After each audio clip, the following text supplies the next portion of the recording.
Hello everyone. Welcome to back my channel. I hope everyone is having a wonderful day before starting the video. Please go ahead and hit the subscribe button and give this video a thumbs up. General Hospital recaps and updates for Tuesday, June 10th. Reveal Willow Corinthos, Caitlin McMullen accusations, Laura Spencer's, Jeannie Francis family reunion, and Isaiah Gannon's, Sawandi Wilson offer. Also, Trina Robinson, Tabiana Ali, confided in Ava Jerome, Maura West, and Tracy Quartermain, Jane Elliott, cautioned Brooke Lynn Quartermain, Amanda Seton. Tracy sees BLQ outside the Q mansion. She expresses her frustration about wanting to sue her mom and grandma, but doubts it would be effective. She vents her feelings while Tracy listens, feeling relieved that she is no longer obligated to please or defend them, and regrets not searching for her son. Tracy points out that he might still be angry with her. BLQ is hurt that he believes she never wanted him.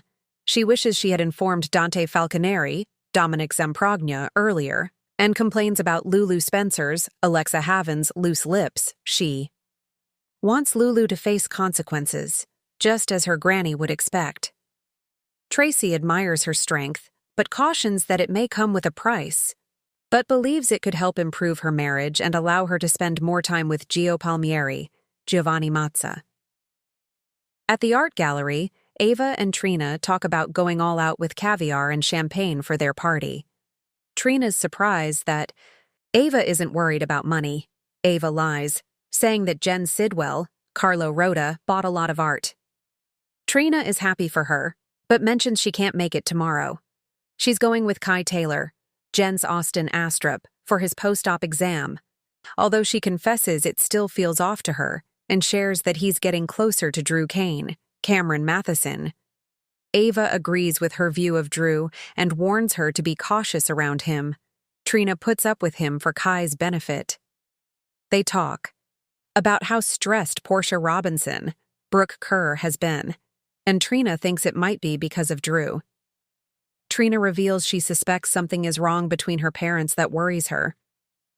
At the pool, Christina Corinthos Davis, Kate Mancy, tells Cody Bell, Josh Kelly, that she wants him to seduce someone.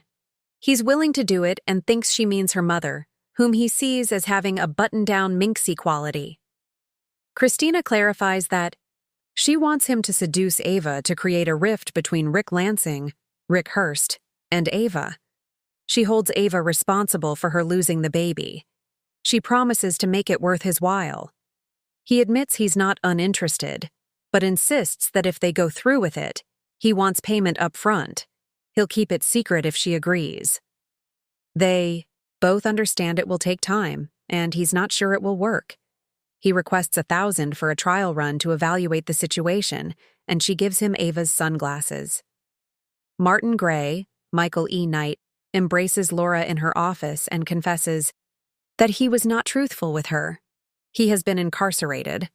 His ex-wives took away all his belongings. They took everything and more. He is financially struggling and requests to stay with her. She agrees.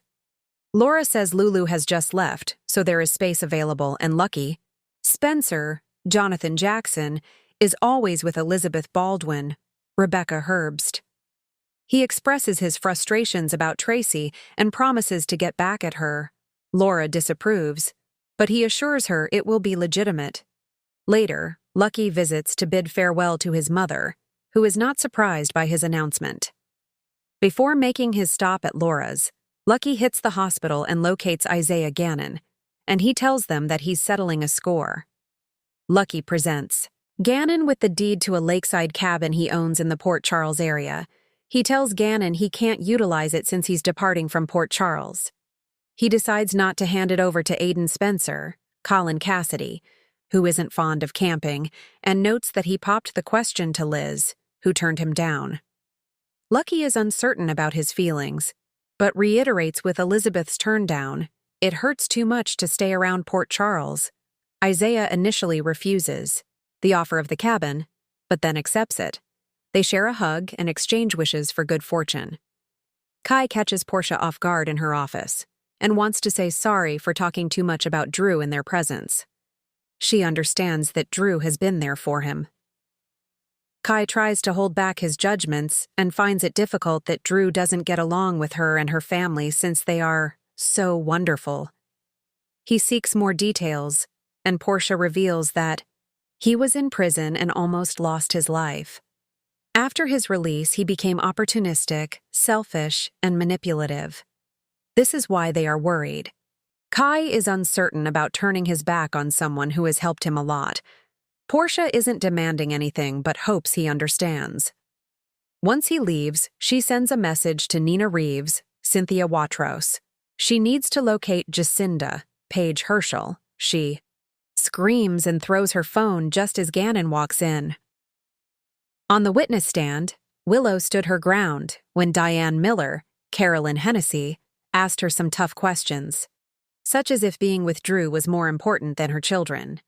Willow also reiterated that she thought she and Michael Corinthos, Rory Gibson, had come to an agreement when they were at GH looking at baby Daisy Gilmore Corinthos, Levi Clark, Coughlin. Willow came to the conclusion that her only choice was to press for sole custody after Michael accused Drew of telling Wiley Corinthos, Viren Weaver, Michael didn't want him and Amelia anymore. As for Michael, he had quickly written a note to Diane that Willow never visited him in Baden-Baden. Later, he verified with Carly Spencer, Laura Wright, that Jason Morgan, Steve Burton, had convinced her to, and they'd never told him she was there.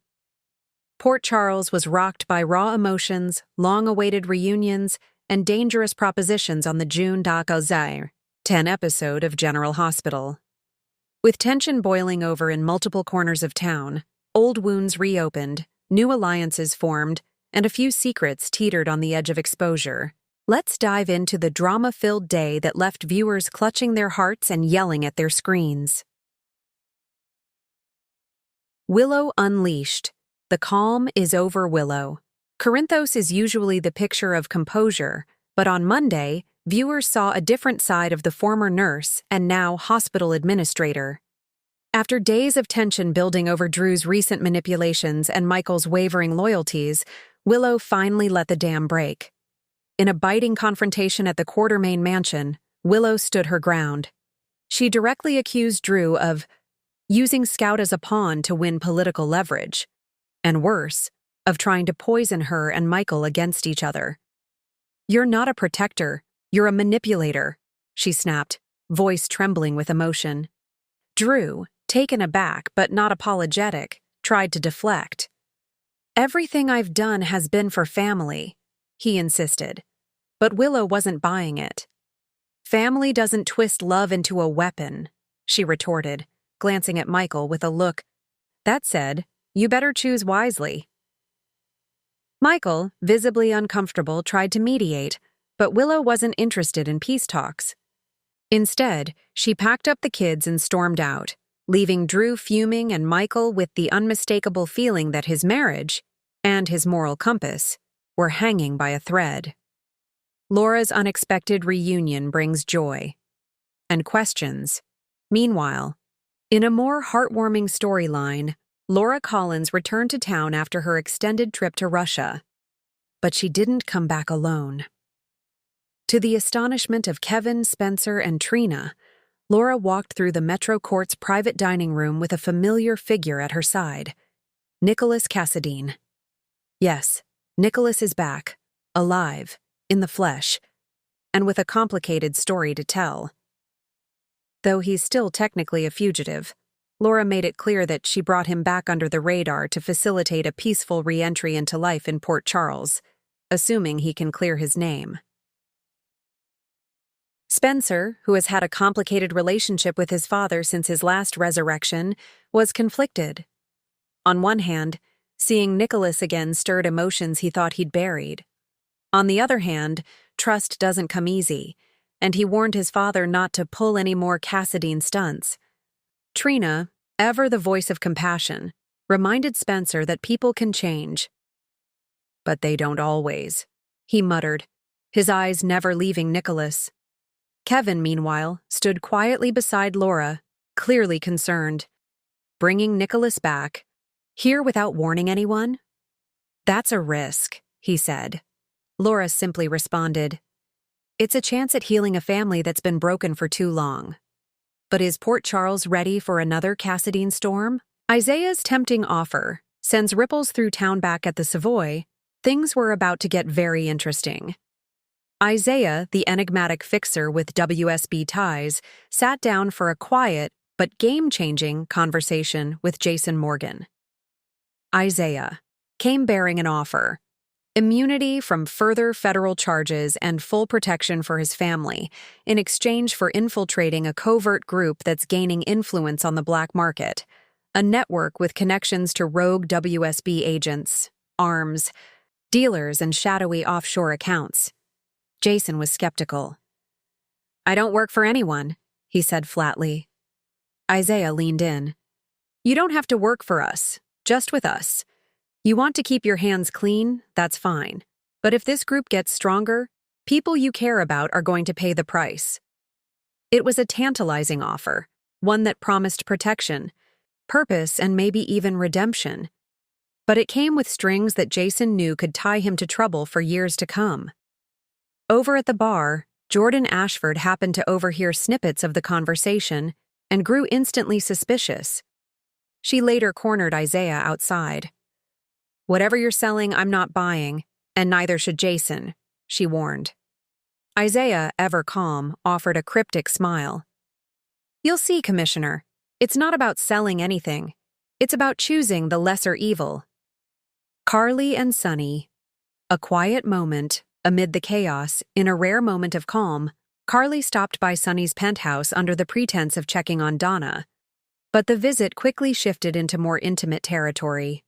The former couple, who have endured so much together, shared a heartfelt discussion about their children and the chaos surrounding Drew's political ambitions. Sunny admitted he was tired, not just physically, but emotionally. "Everyone wants something," he murmured. "Peace is rare, but you always bring some." Carly, surprised by his vulnerability, reminded him that despite everything, they're still family. "We've survived worse," she said, taking his hand briefly. "We'll survive this too." Whether their bond remains friendly or begins to smolder again is anyone's guess. But one thing's clear: the foundation between Carly and Sunny is far from broken. Elsewhere in Port Charles, Brooke, Lynn, and Chase were seen sharing a tender breakfast at Kelly's, trying to steal a few hours of normalcy amid the ongoing chaos. But BLQ received a cryptic text that left her visibly shaken. Could this have something to do with her grandmother Gloria's secret dealings? Maxie paid a visit to Felicia, who revealed that her mission investigating WSB cover-ups is hitting resistance. "Someone doesn't want the truth out," Felicia said, handing Maxie a manila envelope, "and they're getting desperate." Sasha, still recovering emotionally after giving birth and learning the truth about Nina's schemes, met with Alexis at The Invader. Alexis encouraged her to speak her truth in an exclusive interview. "The public deserves to know the full story," she said. Sasha hesitated, unsure if she's ready to relive the trauma.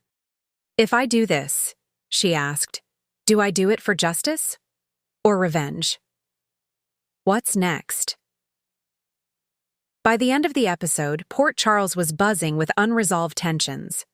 Willow, now fed up, is possibly considering a separation from Michael unless he draws a firm boundary with Drew.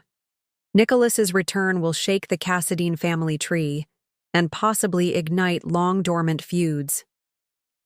Jason faces a moral and strategic dilemma with Isaiah's offer, one that could send him back into the shadows or help him carve a new path. And Felicia, Sasha, and Laura are all sitting on information that could reshape the landscape of the town. With family ties fraying and alliances shifting, the lines between loyalty and betrayal are becoming harder to navigate. As secrets begin to surface, one thing is clear. In Port Charles, no truth stays buried forever, and every decision has consequences. Thanks for watching this video, and please subscribe our GH News 24 YouTube channel for more update news.